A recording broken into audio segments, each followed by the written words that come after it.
put this down. Welcome to Unity of Dayton's first live stream. I hope it's working. I have no idea. I have no way to tell. So I want to say, first of all, good morning. My name is Reverend Cindy White. For those of you who know me, I'm back. I'm still here. For those of you who may be watching this for the first time, welcome. I hope you'll know that by playing something that I don't know how to play, a little musical instrument, I have a sense of humor and I'm able to laugh with myself. So welcome to this very first live web stream that I've ever done. We're going to learn as we go and deal with all the things that come up as they come up. If you've got feedback to give us, send it to unity@unityofdayton.org and we'll look into it. Okay, yesterday I sent out an email invitation to this.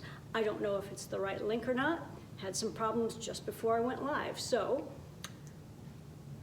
it's all good. It's all good. So let's begin with a moment of prayer. Living and loving God, this morning we are grateful, so grateful for the opportunity to come together in this new way. We're used to being in our building and enjoying that sacred space. And today we get to become used to being all together and yet in many different spaces. Kind of like spirit, everywhere. We're everywhere. And so we hold this world in our hearts, we hold this world in prayer as we move through these challenging times. And we remember that God is right here in the midst of us. That only one presence and one power is here now, and that is God. And we give thanks for that and say, Amen. I was just telling Reverend Sue that I'm even more nervous than when I do a live audience here in the church. So right now what we're going to have Reverend Sue come up and read the daily word for us. Thank you. Our daily word for this morning is power. And the affirmation is, I take dominion over my thoughts, words, and actions. The power of God protects me. Today I hear with renewed understanding this line from James Dillard Freeman's prayer for protection.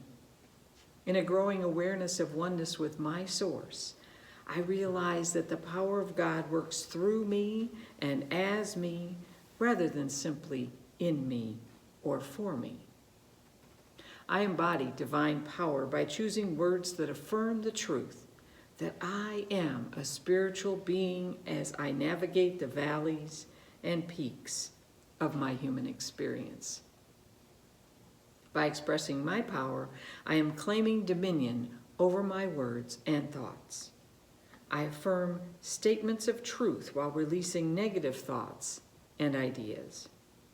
I think and speak with the authority of my Christ presence.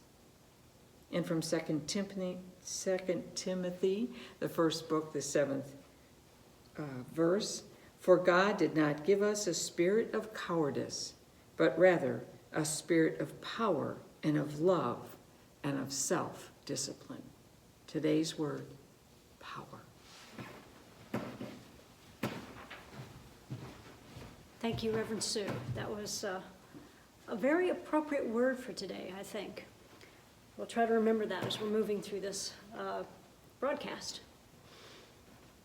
I'm guessing many of you have seen the movie E.T. It came out a lot of years ago, and it was a favorite among people all over the world. If you haven't seen it or if you've forgotten what that's about, there was an extraterrestrial spaceship that landed on the Earth. And the aliens got out and they were planting seeds and they were exploring. And all of a sudden they heard the human authorities coming towards them. They were coming and they had to get out of there as fast as they could. They didn't want to be captured. So the ship took off, but it left one guy behind. This alien didn't know what to do. He found his way into a neighborhood and he was hiding in a shed in a backyard. And a little boy found him. And that little boy's name was Elliot. Elliot took E.T. in he learned to talk to him, to communicate with him in a way. And he shielded him, he hid him from his parents, from the world. He hid him. And they became closer and closer, and eventually, whatever happened to E.T. seemed to also happen to Elliot. It's as if they became one, as if they became one. E.T. wanted to go home. He wanted to phone home. He wanted to get a hold of his people somehow so he could get out of there. But he couldn't figure out how to do it. Elliot helped him to do that. He called, and there was no answer, and his hopes began to fade, and E.T.'s health began to fade. And there was no chance then, it seemed like, that he was going to be able to get back home. Ultimately, what was going on was that there was a battle. There was a battle between the forces of fear, which was the authority figures, the government that was trying to catch E.T., to dissect him, to examine him, to take him all apart, and the forces of love. Elliot, his friends, and E.T. himself, his love. There was that classic battle there where people had to choose between love and fear. Today we find ourselves in a similar kind of battle. I don't know if you could think of it that way, but it seems to be we're in a battle, we're racing against time. Right now the world is being gripped in this coronavirus COVID-19 pandemic, and there's a race between the virus itself and between the people who are trying to come up with a solution, the people that are the medical professionals that are trying to come up with enough resources to care for everyone who's coming down with the virus. And this seems like it's a race between developing this treatment options and the virus, contracting the virus, and many, many people are dying. On a deeper spiritual level, I believe that the race that we're seeing now, the contest, the challenge that we're experiencing now with COVID-19 is very much the same as the battle that we saw in the movie E.T. We're being called to make a choice between love and fear, not just as individuals, not just as communities, not just as nations, but globally. Right now, there's a choice between love and fear, and love is calling. It's not an easy choice to choose between love and fear. It sounds like intellectually it would be, but when our routines are changed and nothing's the way it was before, when we lose our jobs and there's no income coming in, when statistics say that we're of a certain age or a health condition and it's very likely that we'll contract the disease and be very seriously ill or die, or when we think about our loved ones contracting the disease and possibly dying, fear has a pretty good grip on us. I don't know if that's true for you. I've seen myself moving into fear, moving back out of it, becoming uncentered and getting recentered again and again over this past week. Right now, we want to let go of our fear if we possibly can, because our fear of getting sick may very well be what makes us sick. And so fear seems to be the enemy, and yet I want to look at it from a different perspective. It's very possible that fear is serving us right now, serving us in a way that we would not have thought it possible. It's calling us higher. When we feel fear, we're being called higher. Physical illness is also calling us higher. If we get that disease, we're being called into a higher way of being. Does that make any sense? I don't know. We think it's horrible. We're doing mental gymnastics. We're fighting against it. We're wishing it hadn't happened. We can't believe these circumstances. How did we choose to be alive in these times? How did we choose that? How doesn't matter. We're here now. We're here. This is the situation we find ourselves in, and I believe it's challenging us all to choose love in the face of fear. choosing love in the face of fear, is a higher way of being than we've been before. And when we choose love, remember, we're choosing peace. We're choosing power. We're choosing strength. We're choosing God. Now, we've all heard it said that we're created in the image and after the likeness of God. And God is spirit. God is non-physical energy. God is beingness. God is intelligence, wisdom, pure positive energy. God is all of those things. And as the image and likeness of God, we are physical extensions of God. We are part of that as well. We're co-creators with God. We create through our thoughts, and thoughts are energy. Remember that. Every thought has its own vibration. It has its own energy. And up to now, we just kind of created by default. We look at the world around us, we react to it, we see, what's going on, and we react emotionally and have thoughts based on that. But now we're being called higher. We know the power of our thoughts and of our words. We're being called to remember or to learn that conscious thought is a superpower. Conscious thought is a superpower. It's what Charles Fillmore, the co-founder of Unity, called one of our 12 powers, the 12 powers of humankind. That superpower is calling us. Love is calling us. Can you hear that calling? Now, many of us are already awake to the idea of conscious thought. Many people are just now waking up. There's a whole lot of people that are going to be coming on board in a short amount of time. And we each have a choice to make, a powerful choice. How will we answer Spirit's call? Will we choose love or fear? With every thought, we get to decide whether we're going to dial into 1-800-NOW-FEAR or 1-800-NOW-LOVE. Those are the choices. We can dial into fear, and then we can remember that there's another option. We have another choice. When we've dialed into fear, we can hang up. We can just hang up. We can catch our breath. We can be still for a moment. We can phone home. We can phone home and dial back into love. Because we all know what happens when we choose fear, right? When we choose fear, well, I want to tell you my brief story. Some of you have already heard it, but I'll make it very short. When I went to ministry school back in 2008, sold my house, moved out there, was sure I was going to have a job, bought a fixer-upper home, which used up all my money in a very few months. So much money went into the house, and the job didn't materialize. So there I was, looking at no money, no income, no social support system, because everybody I knew was back in Dayton, Ohio. And the fear started to get to me. The fear started to get to me. One night, as I was lying awake, I started thinking, I could starve.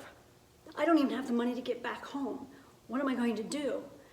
I was just totally bound up in that situation. I had fear on the line. I had dialed into fear, and I couldn't think of anything else. Because when you're on the line with fear, that's the only call you can make in that moment. You got to find a way to hang up. Find a way to hang up. And so what happened was I remembered somehow Spirit spoke to me and said, call Silent Unity. Okay? Some of you know Silent Unity, the 24-hour prayer service of Unity. Someone is always there 24 hours a day. You can call and talk to a live person. And so that's what I did.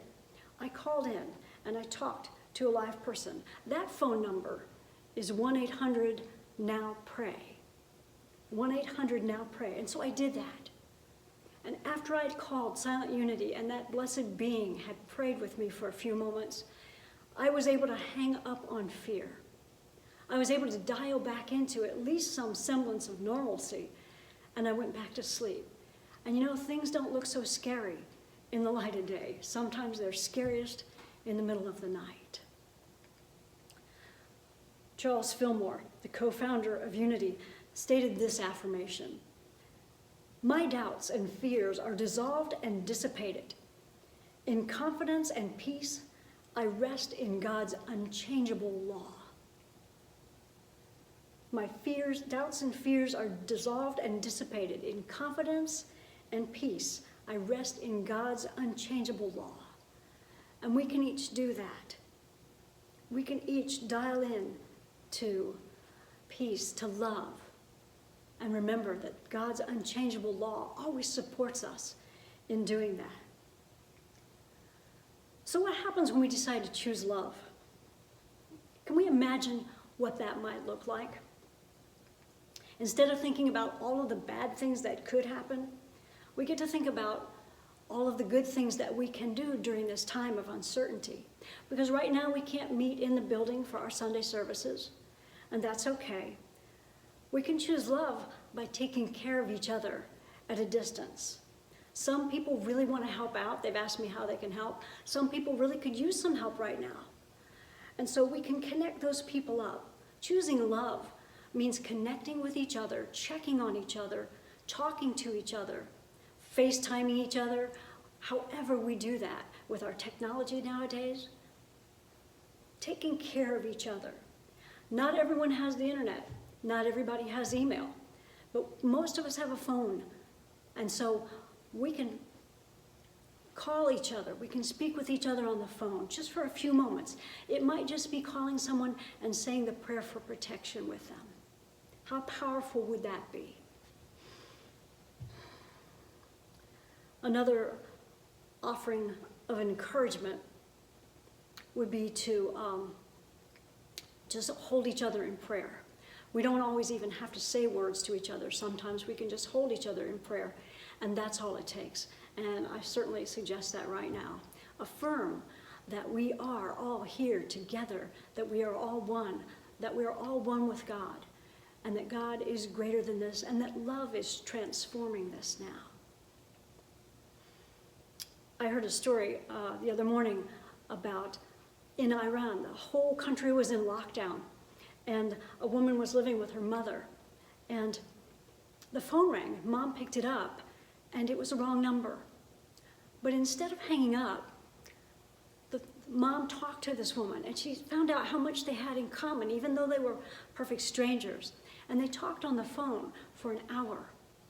And when they hung up, Mom felt uplifted. She felt better. The daughter felt uplifted. There was an energy that was released by that communication that was healing. It was emotionally healing, and when emotions are healed, we're physically healed as well. Sometimes we get to care about each other and share love with each other in ways that we hadn't done for years, and even with perfect strangers. Those are a couple of things that we can do. Another thing we can do is to use our imagination. Use our imagination to find other ways that we can help and support each other through this. There are things that we haven't even thought of that we can do. Because remember, imagination is another one of our superpowers, another one of the 12 powers of man, that power of imagination. What does choosing love look like? We're choosing love when we imagine how our world will be changed for the better when this is all over with. I want to invite you now to use that power of imagination, because in using that imagination, we're actually setting up a vibration that can change the world. So for just a moment, imagine this is all receding behind us. We're listening to the news, and the reports of new infections are down. Nobody's dying. It looks like we're getting through the worst of this. New things come into being. New treatments are available. We find out that there's a vaccine that's immediately available. No one is getting sick anymore. Things get back to normal. We can hug each other again and shake each other's hands, and we come back together with a sense of joy and relief. And that spreads not just in our community, but in the world. The world takes a collective sigh of relief because this is over. And we've made it through it. And we're stronger now. And we've realized something that we hadn't realized before. Love wins. No matter what's happening, no matter how bad it looks, Love always wins. Love always wins. So breathe into that for a moment. Hold that. Make it more real than any fear that you've had. Use the power of your imagination to create a future that we want to move into now. We're ready for this future now. You're creating that reality as you think of it. That's the power of your thought. That's the power of thought. Friends, the crisis that we're facing looms very large. It looks like if you watch the news, it can be totally overwhelming. But I invite you to take a breath, phone home, dial into love, 1-800-NOW-LOVE.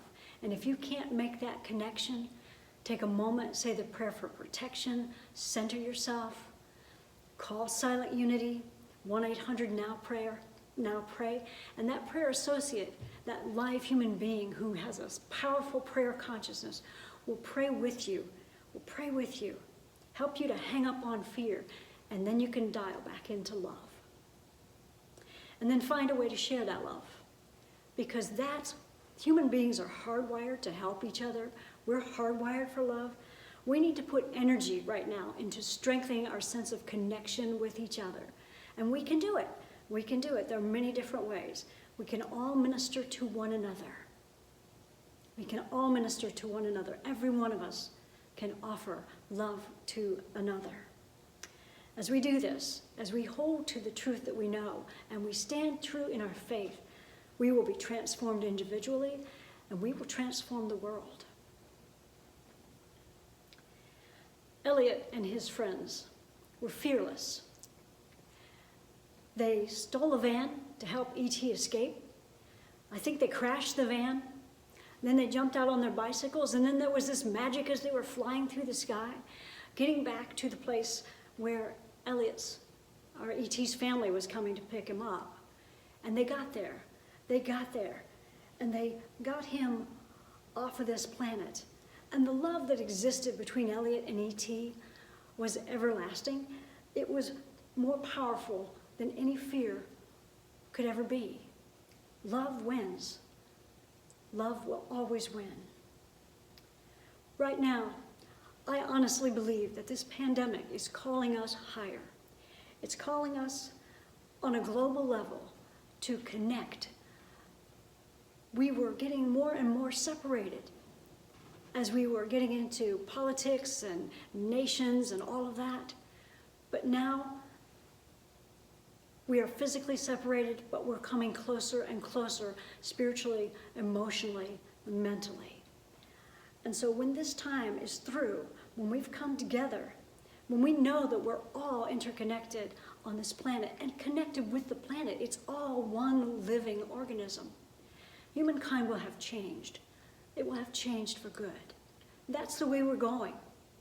And we're not going to look back. We're moving in that direction. So just hold on. Choose love. Keep dialing into love, sharing love with other people.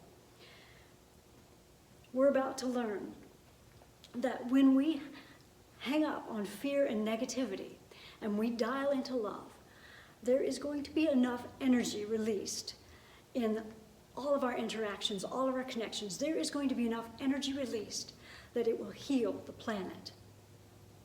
It will heal the planet. We'll all be healed. And so hold on to that. Love is transforming this. Look forward to that day. Keep thinking about it. Stay present to that idea, because that's the truth. That's the way it is. And I thank you for being here. We just know that we've got a lot on our plates, a lot to think about, but we can keep tuning back in, keep dialing back in to love. I want to make an announcement. We always have announcements after the Sunday message. At this time, if you're willing and you're able to donate financially to Unity of Dayton, we will be honored to receive your love offerings. You can mail checks into the office, or you can go to the website and click on the link there, or you received an email from the church. You can click on the donate link in that email.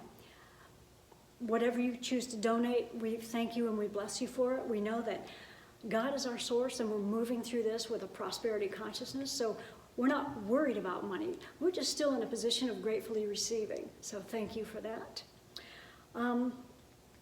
We've got a Zoom call coming up later this afternoon. If you received the message in the email, you need to, in the next hour, to go to zoom.us and download the app or download the software. It only takes a minute.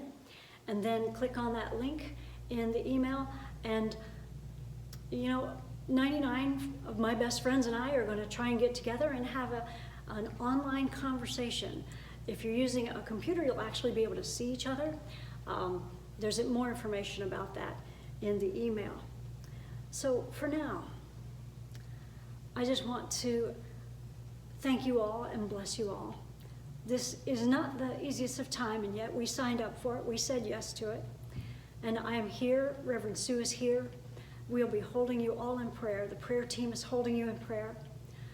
Be sure to send us an email at unityofdayton.org if you want to get on our mailing list, our email list. And appreciate you. And let's close today by saying the prayer for protection. The light of God surrounds us.